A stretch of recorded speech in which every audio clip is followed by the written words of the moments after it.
Wow, are playoffs actually a real possibility now after this victory for the Eagles against the New York Giants? Who knows? Who knows? Welcome back to TTP Sports, everyone.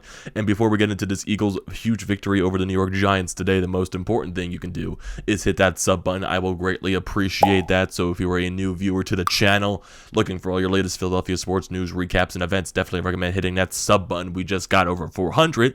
So now let's push for the 500 sub goal. I would greatly appreciate that.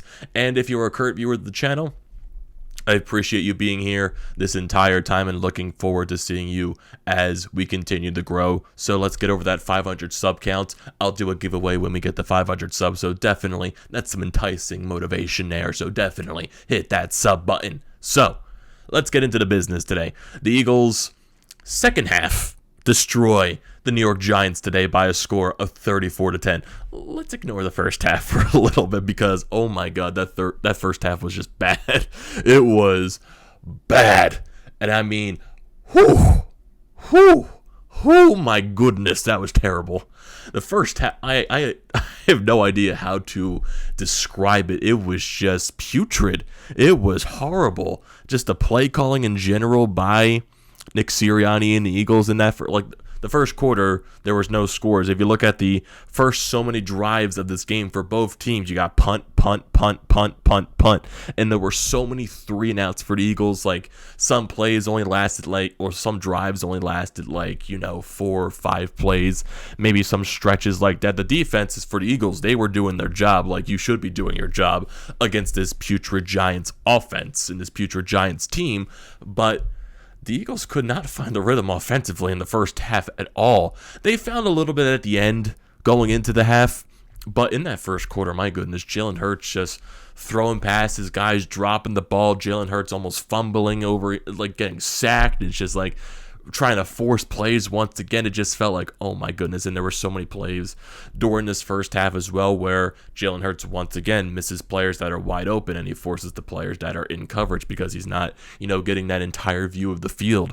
There were a couple plays where Dallas Goedert, especially in the end zone in that first half, could have been an easy touchdown for them. He elected to go to Quez Watkins instead. So there were a lot of instances in that first half, but going into the second half, they were just flipped the switch and everything just went completely in the Eagles' direction, as it should, because this is the way you should be playing against a putrid team in the Giants. So thank God we don't get a full resemblance of a couple of weeks ago in that loss against them. So thank God that didn't happen. Thank God we got to enjoy that just beautiful, beautiful second half. And that was a very beautiful second half by this Eagles team, if I do say so myself. So looking at some of the stats today, so after that terrible first half by Jalen Hurts, he definitely settled in very nicely, going 17 out of 29, 199 yards total, 2 touchdowns, and a quarterback rating of 102.5. Rushing, I would say there was a very good, even spread of passing and rushing in this game. 30 carries in total for the Eagles rushing side, 130 yards in total. Miles Sanders got 7 carries, 45 yards. Boston Scott, who continues to be a giant killer, getting the first touchdown in this game in the third quarter. 12 carries, 41 yards. Jordan Howard, 9 carries, 37 yards. And Jalen Hurts had 2 carries for 7 yards in total.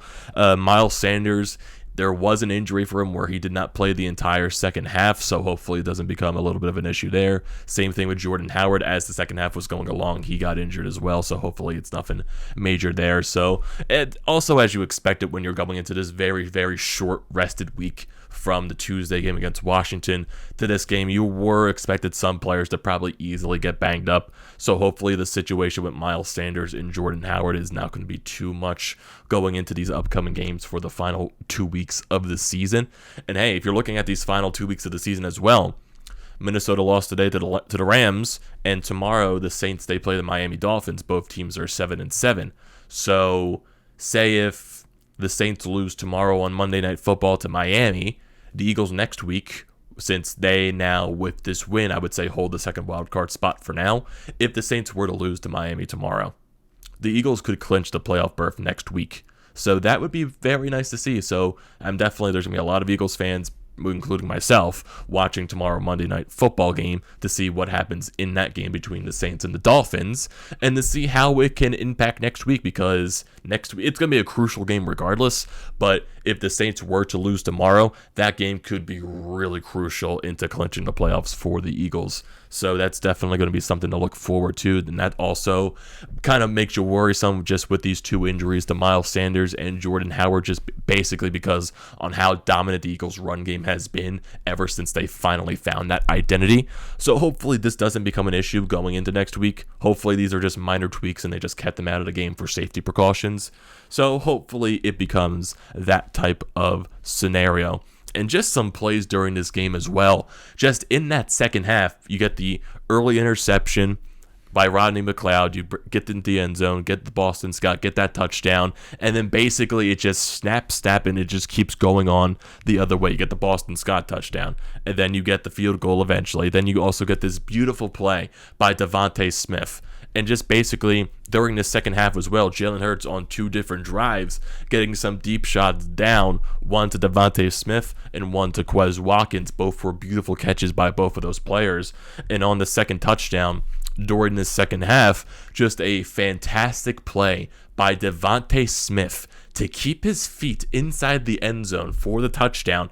And I have no idea how the refs at first reversed the call to call it, an incomplete pass, and then they had to go back into the review booth to once again reverse the call to then confirm it being a touchdown. I've never seen anything like that in my life, but still just a beautiful play by Devontae Smith for that touchdown, and the game was just getting completely out of hand by that point, to where you get just this great drive by the Eagles on the very next drive after the Devontae Smith touchdown, and you get Lane Johnson, out of all people, wide open in the end zone. Jalen Hurts throws a dot right to him, and he gets a touchdown. That was just a beautiful moment right there for Lane Johnson, for what he went through during the beginning of the part of the season where he wasn't able to be with the team due to his anxiety issues. So that was definitely just a very nice moment to see, just seeing everyone, after he got that touchdown, everyone went over towards him trying to jump into the stands, which was pretty funny to see. But yeah, just a very beautiful moment right there by Lane Johnson. That's definitely something that he really deserves to happen to him. That was just, man, that's something that can put a tear into your eye, because, Lane Johnson definitely deserved that moment for himself. And then a couple of plays later on the Giants drive, this is just hilarious.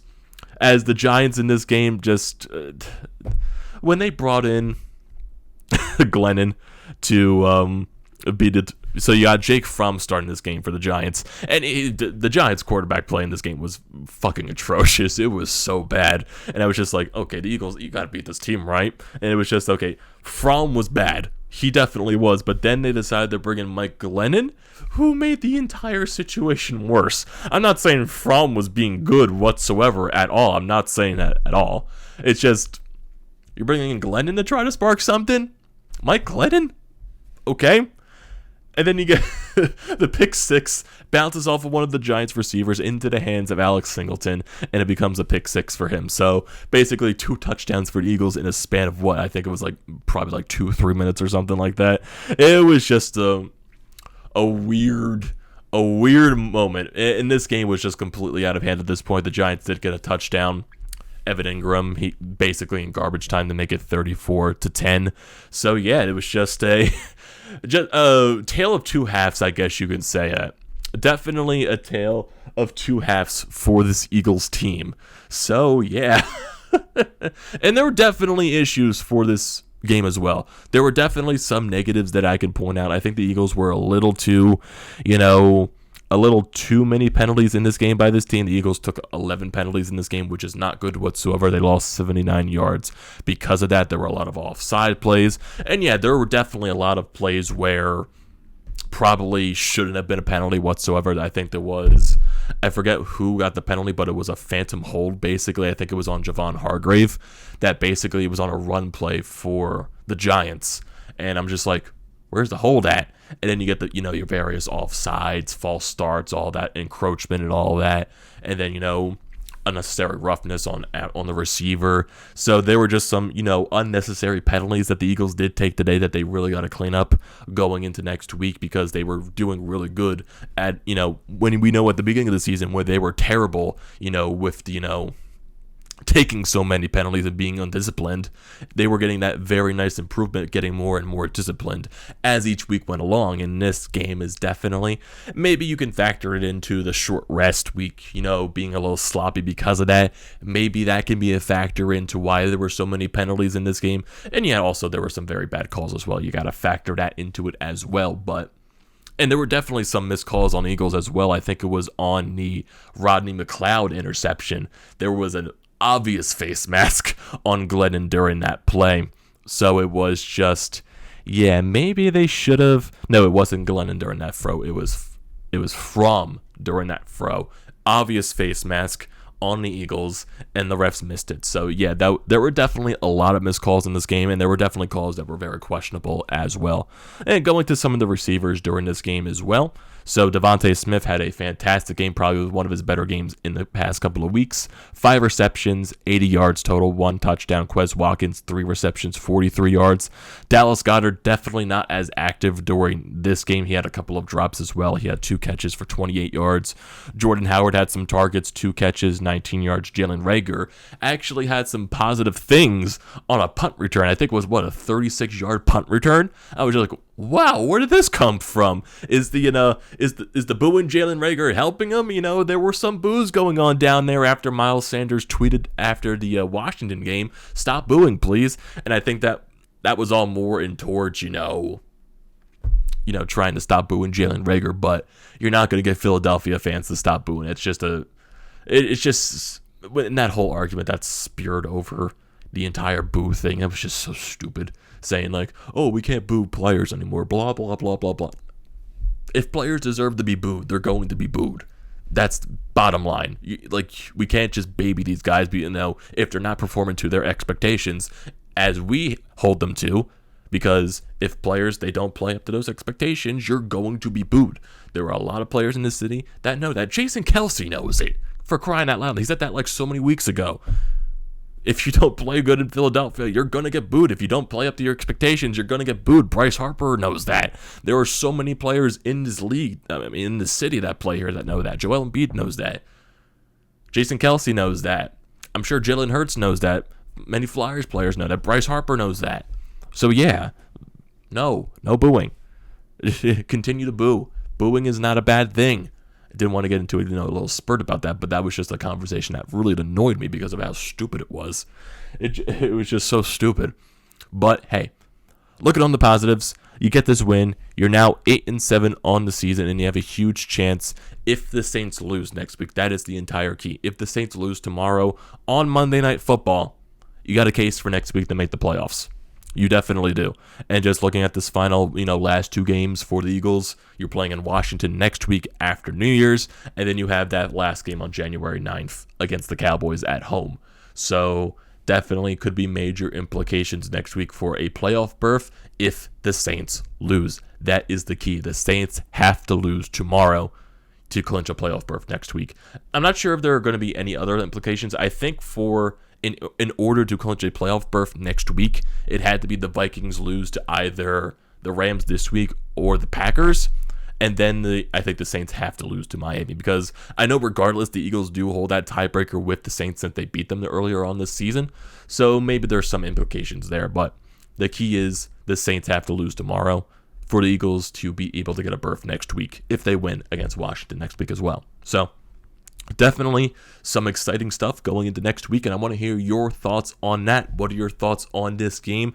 The first half performance transitioning into the second half performance by this Eagles team. Jalen Hurts, Devontae Smith, Nick Sirianni. I want to hear all your thoughts down in the comment section below. Do not forget to leave those down there. Do not forget to drop a like on this video. Do not forget to check out the Painted Lines, which I'm a part of. Their links are down in the description below. Also, don't forget to check out the links to BrodesMedia, the Flyered Up Pod merch website, and also Flyers and Gritty. All that good stuff is down in the description below.